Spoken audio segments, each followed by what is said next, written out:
Hi, everyone. Welcome. My name is Wendy Hunter Barker. I'm the Assistant Dean here at the School of Global Policy and Strategy, and it's my pleasure to welcome you to today's webinar on global impacts of COVID-19, how nations respond. We're very pleased you're able to join us for the second installment of our new series. And just to take a moment, for those of you not familiar with our school, GPS was founded in the mid-1980s. It's a professional school focused on the Pacific. Although the fulcrum for international relations had been considered to be rooted around the Atlantic, so at the intersection of the US and Europe, our founding dean and faculty knew that the relationship between the US, Asia, and the Americas was where the field was heading, and they were right. GPS is now a world-renowned public policy school offering a variety of degrees. Our three most popular are a Master's in International Affairs, a Master's of Public Policy, and a one-year executive degree.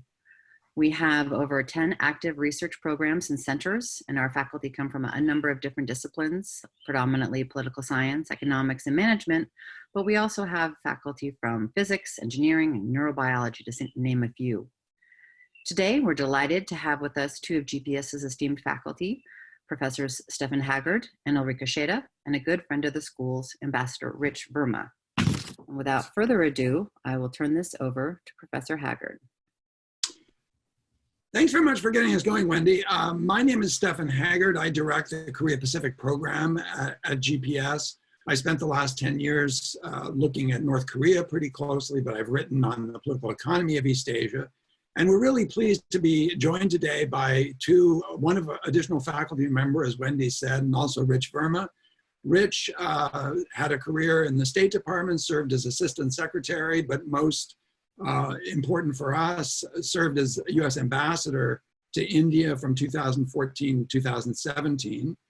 Orrico is a professor of Japanese business here at GPS. She has a forthcoming book entitled The Business Reinvention of Japan and Why It Matters for the Region. And she is going to talk to us about Japan. And then I'm going to wrap up by looking at some developments in the countries outside of China, Korea, Taiwan, and Southeast Asia. Those of you who are interested in our views of China on this question might want to look at the recording from last week, in which we had Deb Seligson, Susan Shirk, and Victor Xu talk about the implications of COVID for the US-China relationship. Rich, would you like to get us going? Yeah, sure. Steph, thank you. Want to make sure you guys can hear me okay. And let me just share the screen here so we can get started. Hopefully everyone can see that.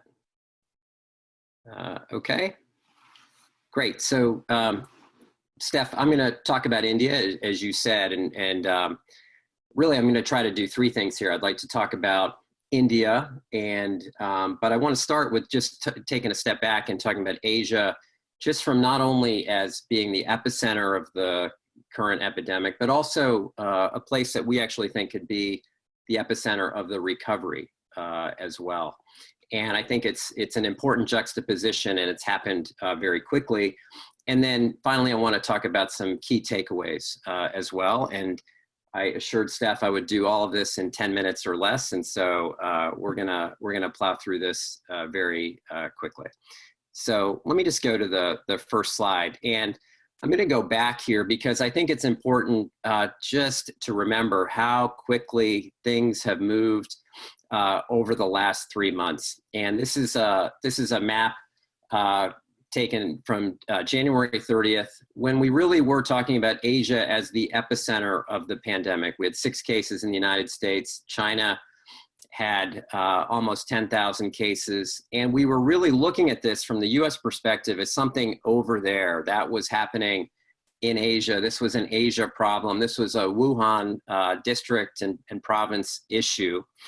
And of course, we know by now, if I go to this next slide and we really fast forward to the current, how dramatically things changed. So we went to Asia being the epicenter of the pandemic, to Asia leveling out, and the United States and America being the epicenter of the pandemic in just a very, very short period of time. We're now at 640,000 cases. Of course, Europe has been overrun with cases.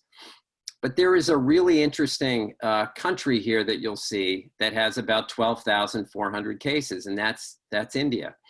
And I think before we make the judgment that Asia has kind of beaten this, we really have to see how the story in India plays out, because the scale of what could happen in India is so dramatic. But I just thought it was important to see this shifting. Now, why do we talk about Asia as a possible center of recovery?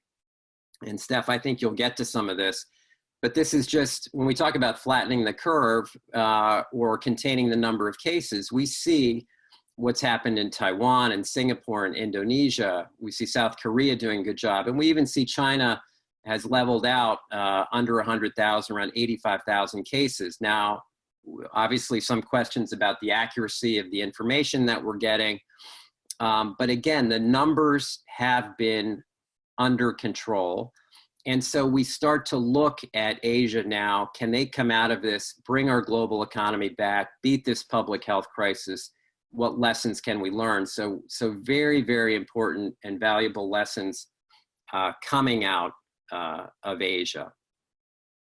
When we look at India in particular, you know, there has been such a decisive steps taken, and I'll certainly cover that. But again, only about 12,000 cases or so thus far. Now, there is a significant debate in the public health community about whether they've actually tested enough people. And you see in our column there that we left tested blank because the tested data had been so hard to come by. Just today, we were able to come up with about 220,000 people in India have been tested. That's about 177 people per million, right? So not very many people tested. There are some who in the public health community who think that these numbers are actually much bigger, that there is a much bigger problem. But I think it remains to be seen what happens in the next couple of weeks. But clearly the economic impact has been huge. Forecasted GDP is now at about 2%. That's down from 5%, which was already down from 8%. So a big toll taken. Unemployment upwards of 23%, essentially because the country's in lockdown. The stock market down 25%. The manufacturing and services index, another economic indicator, down about 14%. So pretty severe economic impact, but the public health impact thus far has not mirrored Iran or Italy or Spain, the UK or the United States or China. So it is helpful just to look at the steps that they've taken. And again, they've taken most of these steps in the month of March. First case wasn't until January 30th. Then there was the first death in March, started suspending visas, declaration of a national disaster in middle of March, closing of schools. But it wasn't until March 24th that the Prime Minister implemented a national lockdown. And we have not seen a national lockdown in any country, let alone the size of India. And so it's been very, very dramatic, very, very strong. One of the ministers the other day called it kind of a ruthless containment strategy. And you know, again, if you look at the numbers, you could argue, well, maybe that is exactly what needed to happen. And then the Prime Minister just addressed the country on Tuesday and extended the lockdown for another 2 weeks. Now, there are some exceptions. There are some discussion about a phased reopening, but right now, 21 days has, 3 weeks has gone to 5 weeks. So it's been very, very comprehensive response. As I said, Minister called it a ruthless containment measure. It's by far the most comprehensive steps taken by any government. These next 2 weeks, as they roll out more testing, are going to be really critical because India as the tinderbox is what people worry about. There has been a severe impact on migrant workers and those in the informal economy. A lot of the migrant workers were caught without being able to get to their homes. We saw the pictures and videos of these people trying to travel hundreds of miles. And again, unlike the United States, India has a federal system, but they have exercised very strong direction from New Delhi. No state can do any less than the central government mandate. They can do more, but they can't do less. And that's certainly been something we should perhaps watch and potentially learn from. A lot of debates about what's essential and what's not essential. It was easy 21 days ago to say if you work in the medical sector, that was essential. But think about all the different lines into the medical sector: food service, IT service, clothing, everything that supports the medical sector. Then you had to make exceptions for that. So that's going to be ongoing when we think about what's essential and not essential. On the darker side, problems with misinformation, problems with communalism, some targeting of certain religious groups, some privacy concerns about contact tracing and using your digital footprint, about who you've been in contact with. And I think those problems are certainly not going to go away anytime soon. But overall, strong marks for decisive, risky, and certainly, yes, ruthless measures. So the issues to watch and the key takeaways. As we started, could this be an Asian-led recovery? And these takeaways are about India, but a bit broader as well. I think that really depends on whether they can prevent the second wave. And we've seen some problems in Japan, in Singapore, potentially in China. And again, India will be key. If India gets it under control, then I think you can make that argument about Asia being the potential place in the world for recovery. Accurate information is going to be essential as well. Another takeaway: supply chain diversification away from China will continue. It had already been continued. It had already started, right? It had started because of the trade war. It had started because Chinese wages were up. It had started because consumers are more discerning. It had started because companies wanted to take a little less risk. Well, it's going to continue even more given this current crisis, and there's going to be even more demand to bring production back home. Similarly, you've got hundreds of American companies that manufacture in India, in the medical device space, in the pharmaceutical space. And I think once we get through this crisis here, I think once we have a chance to do a kind of 9/11 style commission report, I think people are going to say, are we ever going to be short of ventilators again in the future? Are we ever going to be short of personal protective gear in the future? I think the answer to that is no. And that means supply chains and inventories that are really focused around the four corners of the United States, which may mean pulling some of that manufacturing out of India. Obviously, nationalism and protectionism on the rise. We see that here. We see that around the world. Bigger debates about globalization, immigration. And we've seen some countries, exploit this situation to gain greater control. Look at what Hungary did. Look at what's happened in the Philippines and in other places where they have used the crisis to consolidate power. Final two things I would say: no one, as much as we can prognosticate, no one really knows the shape or length of the economic recovery, but I think everyone is expecting a very tough second quarter, a difficult course through the end of the year, and 2021 could actually see a big rebound. And the final point, we covered a lot of negative information. The final point, and maybe this is just the hopeful side of me, maybe we will actually see that we can't solve these problems by ourselves, and that, whether it's building a wall or keeping people out, that's not the solution to these issues, and that it really requires international cooperation, increased understanding, humanity towards others.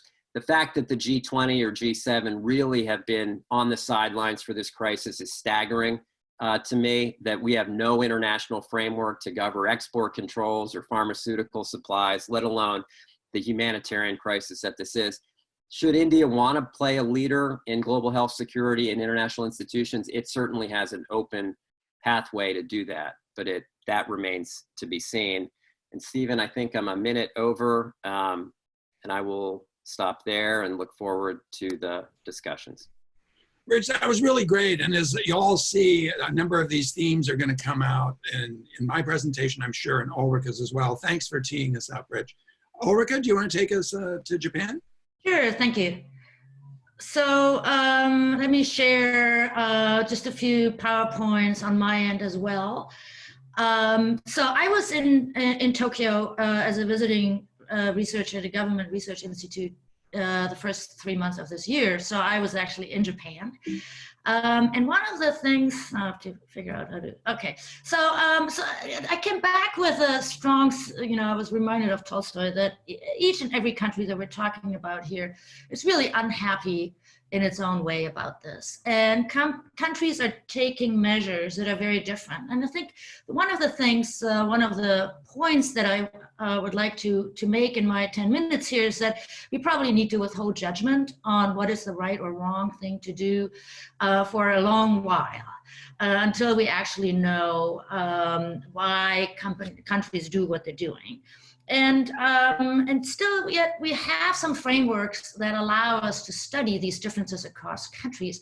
And I would like to briefly introduce tight-loose theory, which allows us to get a little bit of a sort of a conceptualized understanding of why countries may differ in their responses to this crisis. And that will end up on some notes on what the Japan-specific situation is right now.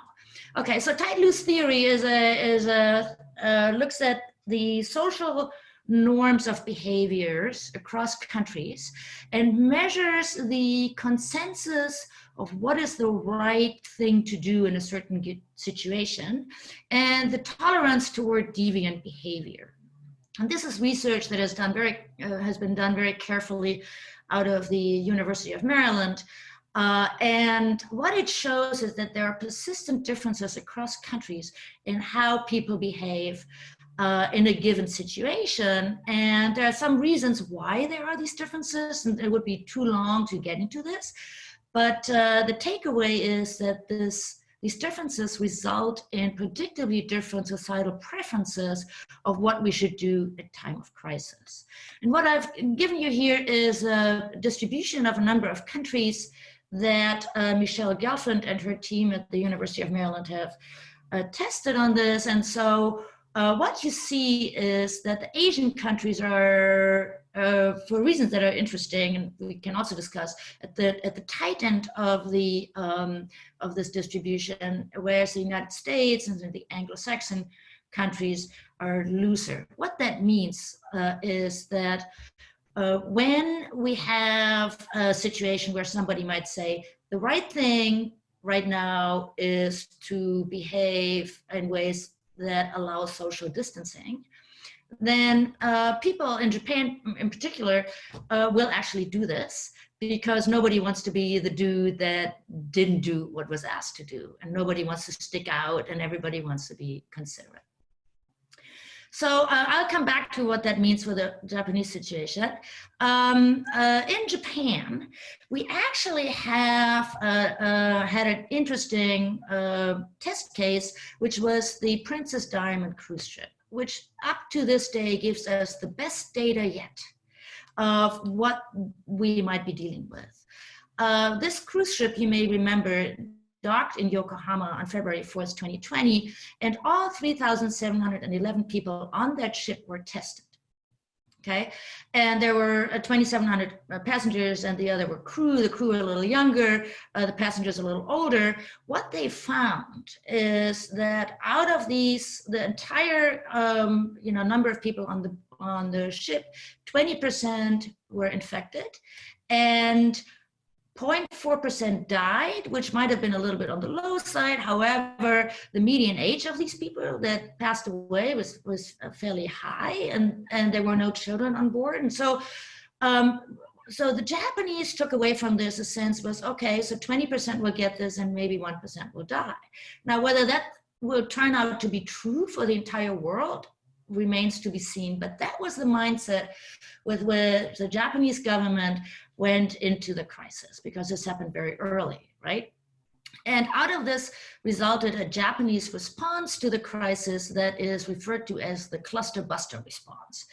And what that meant is that the Japanese government decided not to test broadly for, I think, very good reasons, but that they would engage in super detailed tracing and quite draconian quarantine measures for those that were actually found to have been in contact with somebody. So they went into these clusters and closed down clusters, but left the rest of the country pretty much to what is called self-restraint.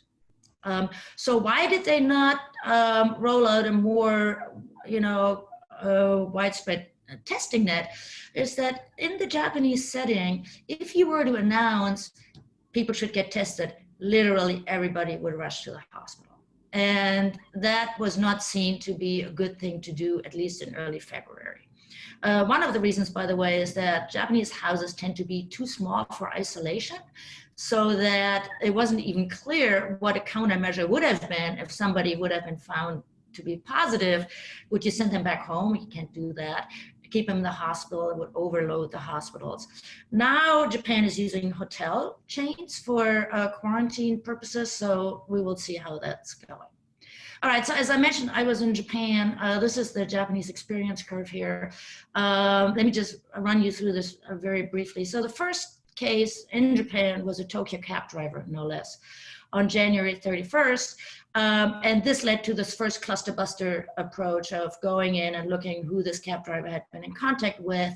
And then also very early on, there was a ban of travelers from the Hubei province, because this was, you may recall, at the time of the Chinese New Year celebrations, and a lot of tourists were expected.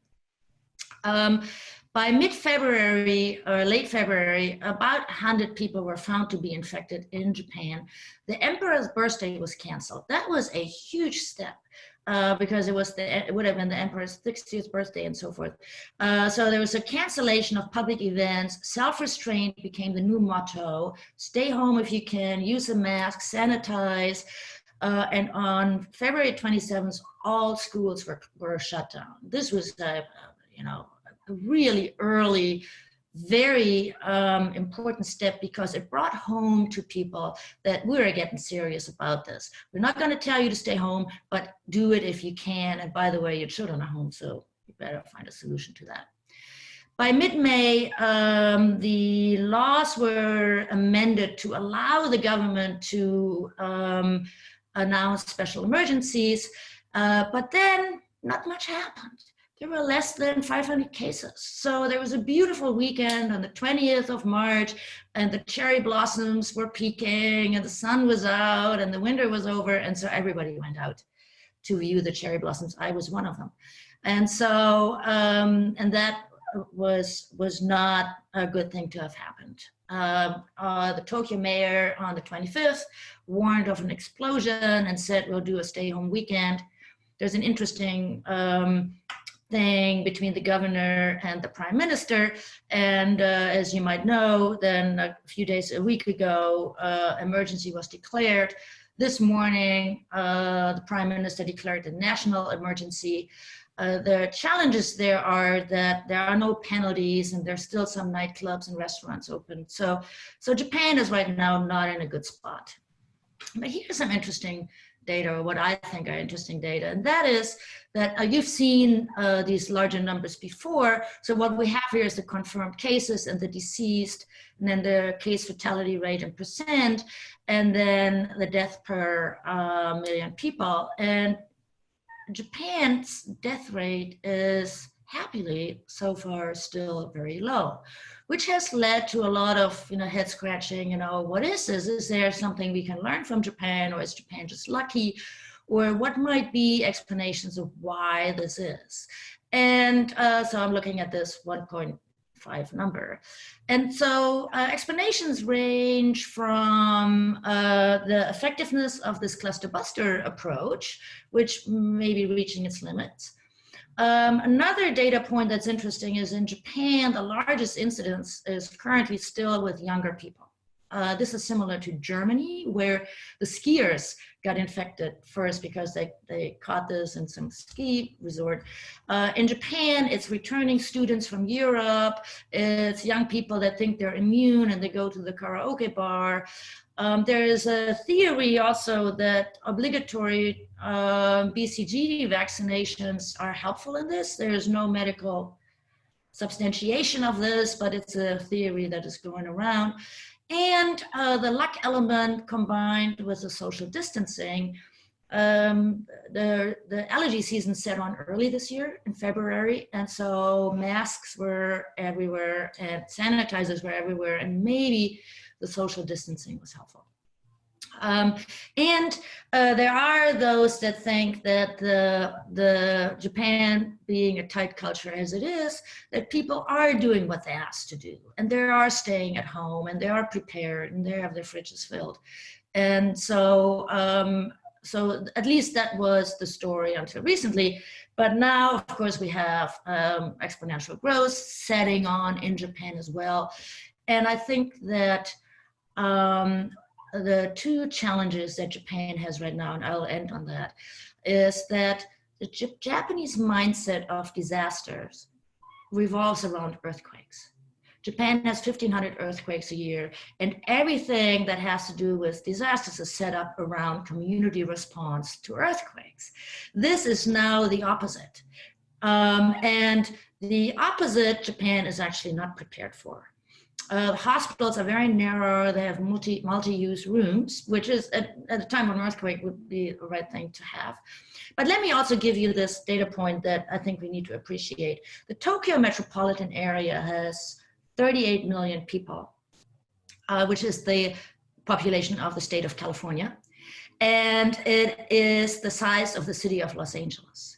So imagine all of California residents all in Los Angeles. And that results in a population density that, Ambassador, you might say India can challenge that, but it is up there. And so having everybody at home is a great thing to do, but the houses are tiny, and the system is not set up for that.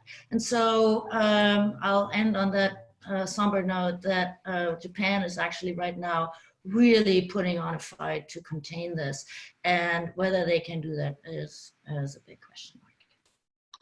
Thanks very much, Orrico. Well, as you'll see, I'm going to pick up on a number of the themes here that have already been raised by Rich and Orrico, and I just want to check that you can now see the screen. Can someone confirm? Yeah, good. Okay, so what I want to do is I want to talk about some of the country cases in East and Southeast Asia and just focus in on some lessons. But I do want to say or underline something that Ulrich has already said, that I think a judgment on the way to do this, we're still away from understanding what works. And I think one of the things I'm going to say is there are many ways to get this right, just like there are many ways to get it wrong. So first, let me give a shout out to two of our great graduate students, Corey Rogers and Liu Yaozhang, who have helped me track this. And this is data we've put together, which shows the days since the 100 confirmed cases were reported. And as you can see, as some of Rich's data had, this is your logarithmic scale, where each of these is a multiple of the previous level. And I want to start with South Korea, and notice that South Korea and China and the United States all had this very steep ramp up of cases, but South Korea has been targeted as one of the good places, or places done relatively well, because this is the classic flattening of the curve where you see this turn down in the number of new cases. It's interesting to contrast this actually with Japan, because Japan has ended up with roughly the same number of cases, but the path, as Ulrika described, was more gradual and steady going up, and that curve hasn't yet dropped down, but they've ended in the same place. So the first case in South Korea appeared at the end of January. There was a particularly virulent cluster in a millenarian a religious group in the city of Daegu that really contributed to this early ramp up. And the Korean strategy was in some sense like that of Japan's in really trying to focus on isolating these clusters and breaking them. Two things strike me about the South Korean strategy as particularly interesting. One is very early the government formed a group or led a group of private sector firms in the pharmaceutical industry to get testing ramped up. So very rapid response to try to get the private sector involved in the testing, generating tests. And I'll show you data on how they tested fairly aggressively. But then the other thing was that the MERS outbreak, which had hit South Korea particularly hard, had led to some changes in Korean law, which allowed the government to access not only metadata from phones, but also credit card data. And so one of the interesting discussions around the Korean response has been what the tolerance for that kind of data sharing. But what this allowed the government to do was essentially identify not just areas where there were clusters, but down to the individual level and inform the public in a very targeted way about where there were cases. And once people were quarantined, they were required to download an app which actually tracked their physical location. So a tremendous use of information technology down to the individual level, but also with a corresponding debate about whether that, that violated privacy or it was an appropriate thing to do in a crisis like this. So I think this is going to be an issue that will come up repeatedly about how technology can help, but also whether there are limits on what we would deem acceptable. I mean, imagine the United States having the government have access to not just metadata on us, but down at the individual level. The big success case, I think this is now viewed as unambiguous, as Taiwan, only 395 cases here. And Taiwan, I think, and Hong Kong as well, are probably on a path now to what we would call complete suppression, which would mean getting new case levels down to literally 0 per day. And here, the external travel ban played a very important role in Taiwan, as well as luck. The fact that there are several 100,000 Taiwanese working on the mainland on any given day made the authorities particularly conscious of what was going on in Wuhan. And so you saw very quick movement, not to ban travel back to Taiwan, but just to make sure that people were tested and screened coming in. And here again, very interesting lessons from big data. After its democratic transition in the mid-'80s, Taiwan moved to develop a national healthcare system, a big departure from the previous period. And very quickly, they were able to integrate national health records with immigration and customs records to be able to track every individual that was coming in, the travel histories against health. And again, what this permitted in both South Korea and Taiwan, I think, is a much more targeted approach to closings than we've seen elsewhere. So the advantage of testing, contact tracing, and quarantine is partly that you avoid the necessity of these very large scale measures, the national lockdowns, which have been such a hit to overall economic activity. And again, just to make a point that I think Orrico has made and really underline it, if you look at Japan, the tests per million are extraordinarily low compared to South Korea. But look at Taiwan as well, very much lower testing. And I think the lesson here is it's not how much testing you do, it's what you do with the testing to make it effective. I think this is just an obvious point that emerges from this case. Japan is no worse off than South Korea in terms of total deaths with a fraction of the testing. So I think we have to get smarter. It's not just testing, it's what you do with it. Now, let me turn briefly to Southeast Asia. There are a couple of storylines here. This scale is a little different because you can see the days since the first 100 confirmed cases were really in this 30 or 40 day range. And let me point out here, Singapore has a trajectory which is actually quite similar to Japan's on the previous slide. That is a lower slope here, indicating lower growth rate, but also not completely turning it. And those of you who have been following the crisis know that in the last 3 or 4 days, Singapore has gone to a national lockdown. They call it a circuit breaker action. Tremendous concentration of cases in worker dormitories in Singapore, Malaysian workers.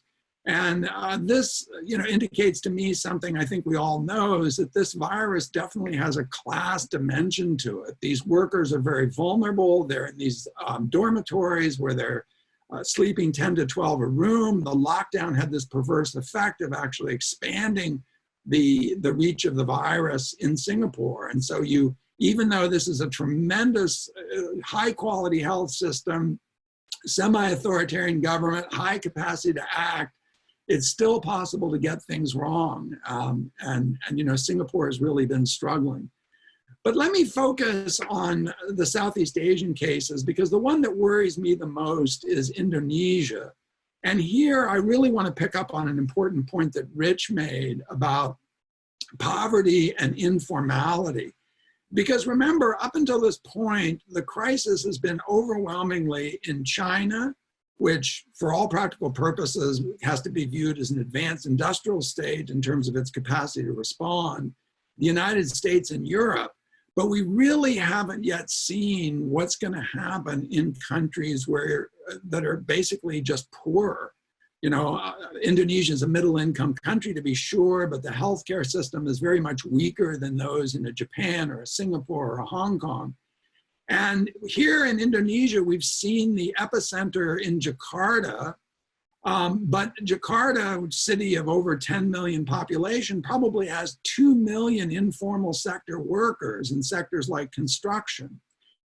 And in past financial crises, like the one I looked at in 1997-98, when the crisis hit, informal workers in the cities went back to the countryside.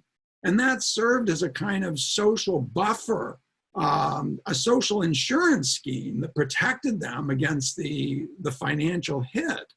But now in this crisis, that travel back to the countryside can be catastrophic, because basically you have the epicenter just seeding the rest of the region.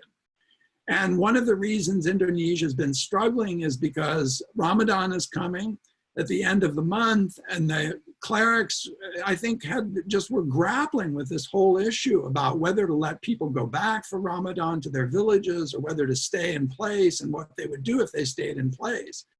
So this question of internal movement, and particularly people who are in the informal sector, and how the poor are affected by this crisis, I think this is something we haven't really fully grappled with yet. And I think Prime Minister Modi was completely right, given the nature of his country, to move towards quite drastic action, because if you have people moving around in a country like that, where you've got shanty towns in the large cities, the possibility for catastrophic spread is really high.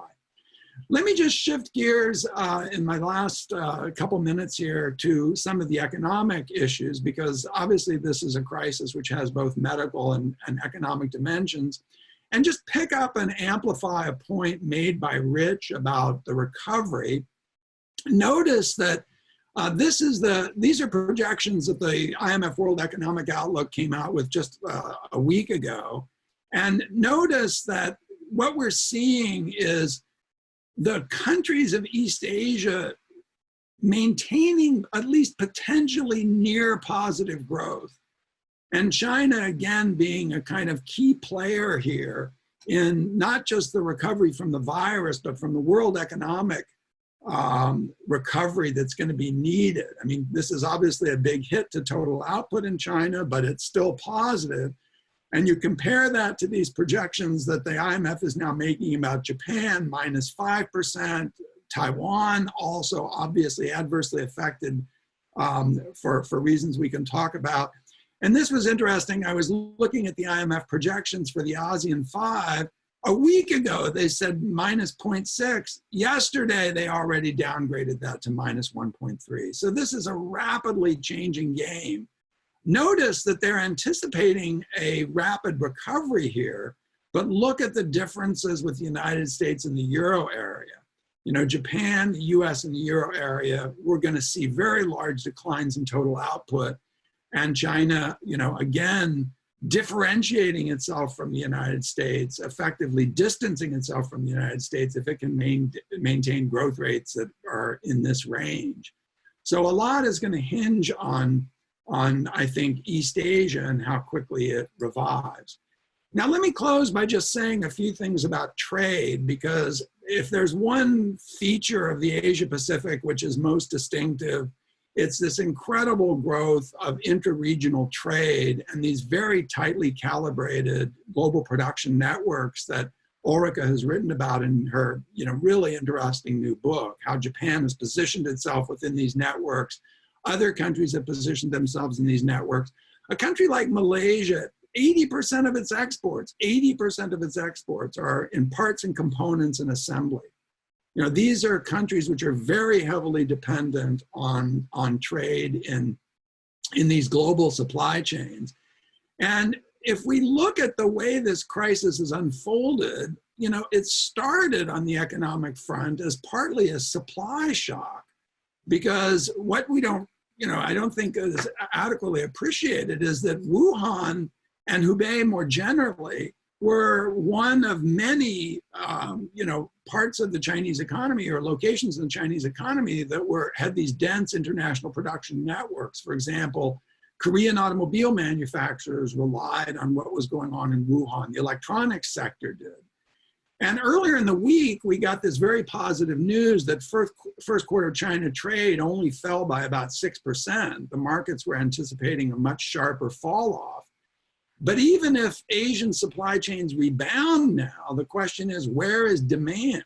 Where is demand? And obviously demand in North America and Europe is just collapsing very rapidly, as we see from the unemployment numbers.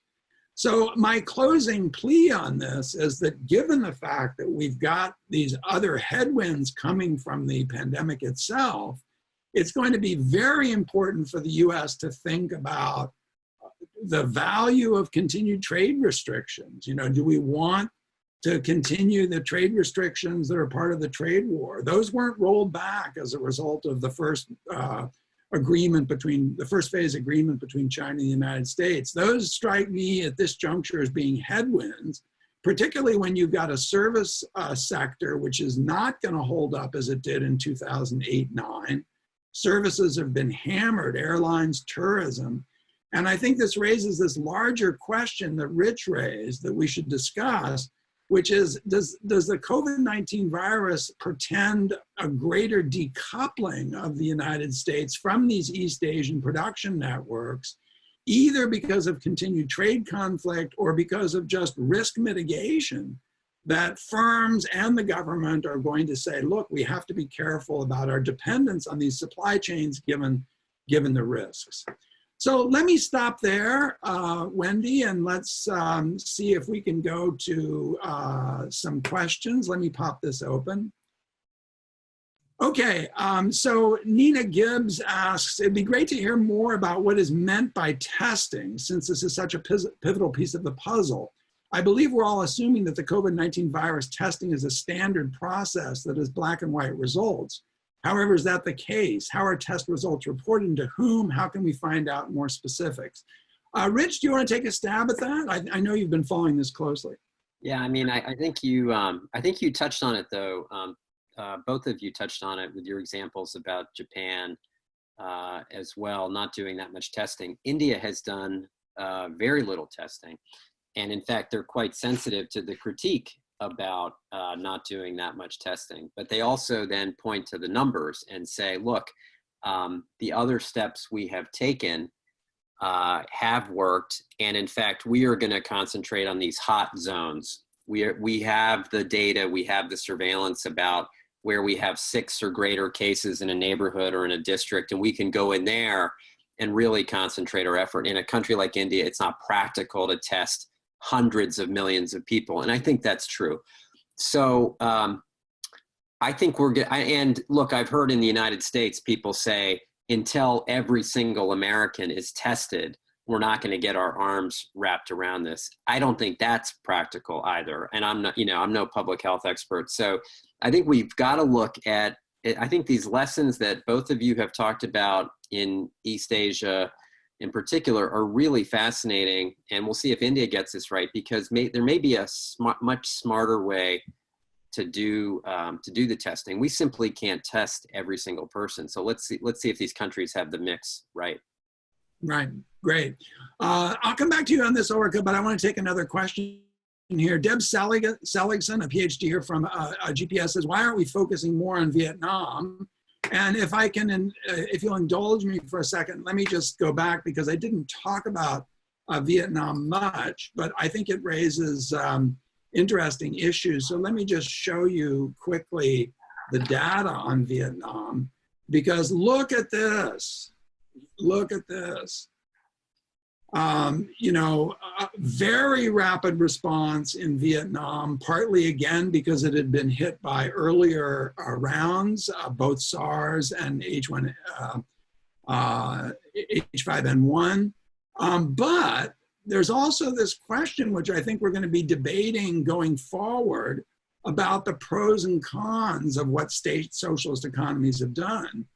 I mean, in this case, yes, it's very clear that Vietnam responded extremely aggressively. They're now on national lockdown, I believe. They were early quarantining a whole part of the country where there'd been virulent outbreak. But then the question is always, do we trust the data? And I think that's going to be a case, a question that we pose everywhere.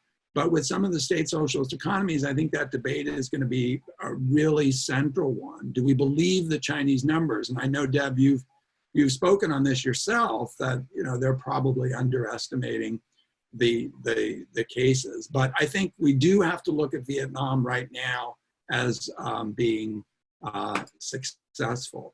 Let me go to the next question. Add something just wanted to add something on Vietnam. The one issue I think we also have to watch out for is what happens in the information space. So you mentioned the accuracy of the information coming from the government, but there's also, I think, in some of the nations, a tendency to go after those in civil society, in the press, on social media.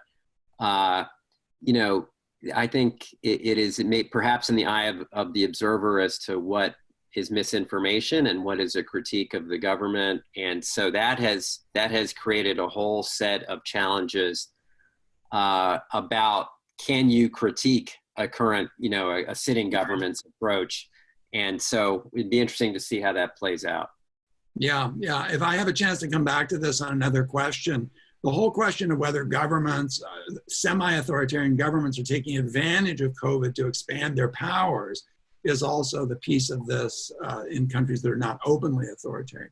Next question is to Orrico. It's natural to assume that the new Japan firms are better prepared for realities of the pandemic, like teleworking, than the old Japan firms. Do you think this is a correct assumption? Is it consistent with what you observe?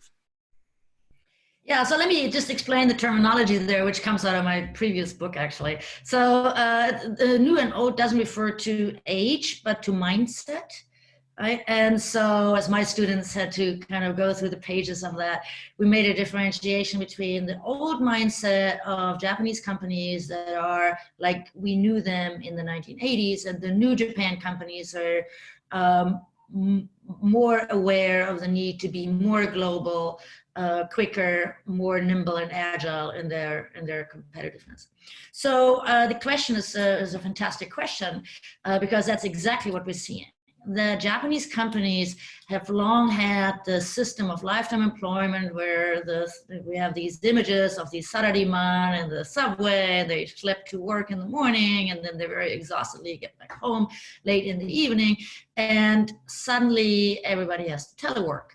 So you go into Tokyo Electronics Store, there's a whole corner telework equipment. And so everybody's kind of setting this up, and companies are changing their mindset. And the new Japan companies are indeed much quicker at this and better equipped to do this because they have already changed some of their processes and made room for work from home. The old Japan places have a much harder time, and interestingly in Japan that always includes the government, because the government people still have to go to the office because it's considered their duty and obligation as government officials that they have to be there personally. So that's actually, that mindset is still one of the challenges. But definitely we see a lot of very interesting changes, and I'm actually working on with a co-author on some of these questions on how this moment will actually affect the way Japan thinks about work. Definitely. And we too, by the way, here, right? And how we think about teaching and communication and these things. Yeah, at the universities, for those of you who are not in the university directly, of course, we've been spending a tremendous amount of time trying to figure out these issues at GPS as well, making sure that we're still providing quality education in this context. Let me turn to the next question and try to get through as many as we can. Why is Taiwan projected to experience such a sharp hit to economic growth? I confess I was a little surprised by that as well, to see that the IMF projections had Taiwan as seeing a larger hit than Korea. I think it may have to do in part with the relationship with China, because this is overlaid at this juncture with a pretty tense moment in cross-strait relations. Tsai Ing-wen was reelected. She's from the DPP, which is, the party which has a more pro-Taiwan, or not Taiwan independence, but leaning more in the direction of greater independence from the mainland, ironically, than the KMT. And relations across the strait have been tense. Even prior to the travel shutdowns, China had attempted to control tourism in a way that looked very much like a sanction. And so it's possible that the headwinds that the Taiwanese economy are going to face are not only from the shutdown of demand in these global production networks. For example, Taiwan's very specialized in the production of semiconductors, for example, and other parts of those global supply chains, but also from the fact that there look like there might be some strains in cross-strait relations. And the two economies are very integrated. On any given day, I think we're at 300,000 or 400,000 Taiwanese that are on the mainland. And those cross-strait relations are very important for not only the manufacturing sector, but for the service sector in Taiwan. Orrico, do you want to add in? Could I just add my 2 cents here? I'm not sure those prognoses will hold. And there is a more optimistic view here that could be had. And that is that there is this whole very complicated supply chain now going on in Northeast Asia, where if you look at the trade triangle there, China and Japan are roughly equal, but South Korea and Taiwan actually have a trade deficit with Japan, and China has a trade deficit with South Korea and Taiwan. And what's happening there is that Japanese companies are making very advanced chemicals, films that go into computer screens and parts that go into parts that then go to assembly in China. So what's happening there is that this is all very interconnected. And it is quite possible that once we get sort of into a new normal and consumption picks back up, that the entire Asian, especially the Northeast Asian supply chain will start, ready to rumble, will get going again in lockstep, actually. So I found these differentials very difficult to understand, because I think that these economies are much more tied to each other. I don't see how Japan could tank like that and Korea could not. I just don't see how that would happen. That certainly underlines the broader uncertainty in all of this data. And the IMF and the WTO have been very clear that these projections are surrounded by these very large confidence intervals. Let me try to get 2 more questions into Rich, because we're coming down. So Rich, I'm going to ask both of these at the same time. They're very divergent questions, but maybe you can speak to each. The first is, what sort of exposure will the Asian economies face when the pandemic spreads throughout Africa? And I think I'd like to kind of repose that question, which is, what can Africa learn from India in a way? Because you obviously have pockets of poverty in India that are similar to those seen on the continent. So it's not just the knock-on from the crisis hitting Africa, it's also how Africa can and will respond once COVID hits them. Why don't you take that, and then I'll come back to one more question about supply chains. Yeah.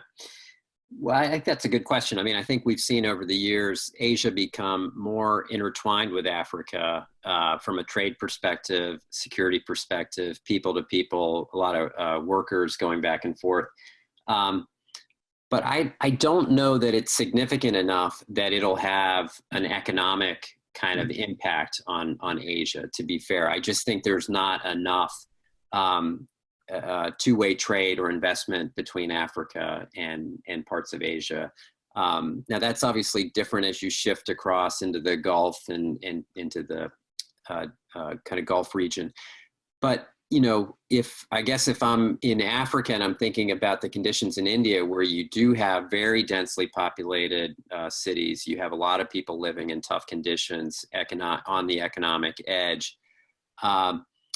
But you also have these incredibly tough containment steps that the government has taken. I think that's the direction you would have to go. Is you look at what has worked, at least thus far. And I say thus far, things could change. We could be here a week from now and the numbers could be totally different with additional testing. But thus far, those very strong centralized measures have worked. And I think that's one of the key lessons. Right. Okay, I'm going to pose the last question from our own Peter Gervitz, the founding dean of GPS. And he raises a question, which I'll just paraphrase quickly, which is, we've talked about the supply chain question, but we haven't talked about the supply chain question with respect to critical medical supply in particular. And I was just looking at some data today that there have been an increase in export controls in a number of countries, both the advanced industrial states and China, Korea for that matter, on personal protective equipment, masks, and so on. And that's related to the question of stockpiling and risk mitigation looking forward. Rich, why don't you finish off by reflecting on that set of issues? Because I think this is, even though this is a small share of world output, it could be a broader trend towards looking at these global supply chains as involving more risk than countries may want to take on. Yeah, and thank you. And very much a real life example with regard to India. President Trump had to call Prime Minister Modi, ask for Prime Minister Modi's kind of approval to lift the export restrictions on the anti-malaria drug that President Trump has been so enthused about. It turns out the Prime Minister agreed with that, largely because India doesn't have a significant number of cases. And of course, the results on the drug have yet to be proven. But that's a real life example of where significant, important pharmaceutical product is made in India. We relied on India for it, and if India maintained those export controls, we would be in trouble. That's why earlier when I referred to kind of what is a strategic good, I think that discussion is going to change now. Remember, we had a strategic petroleum reserve. We still do. We treated steel as a strategic asset of the United States. Obviously, our defense industry is a strategic asset, and we protect it. We mandate that it is made and produced in the United States in most cases. I think you're going to see ventilators, personal protective gear, testing kits, certain key pharmaceutical elements. I suspect there are going to be mandates, not only if not to make it in the United States, to have adequate volumes in the United States. I think that's where this debate is headed. Great. Well, listen, I do have one more question, Wendy. I know you want to wrap us up, but I have a former student who's asking a question about North Korea. So let me just say something briefly on that. If any of you are interested, I've written a post on this for the Korea Economic Institute looking at this. The main issue with North Korea at this juncture, in my view, is not just on the internal front, it's this broader question of sanctions relief and the question of getting adequate and timely exemptions for the import of needed medical equipment. And so the United States quietly actually has been allowing those exemptions to go through the sanctions exemptions process at the UN Security Council. I think that's very positive, despite some of the bombastic language, just quietly allowing things in. But I think the big debate about North Korea going forward is going to be, number one, we don't know anything. And number two, can they get what they need? Is this a country which, despite the missile tests and so on, is seen as a place which does need international assistance? With that, Wendy, I think I'll turn it over to you and you can wrap up for us. Great. Thank you so much, Steph. On behalf of everyone on the line, please allow me to extend my deepest thanks for you all taking time to be here today. Your insights are very interesting and helpful as we try to make sense of everything that's happening in this crazy time. So thank you so much.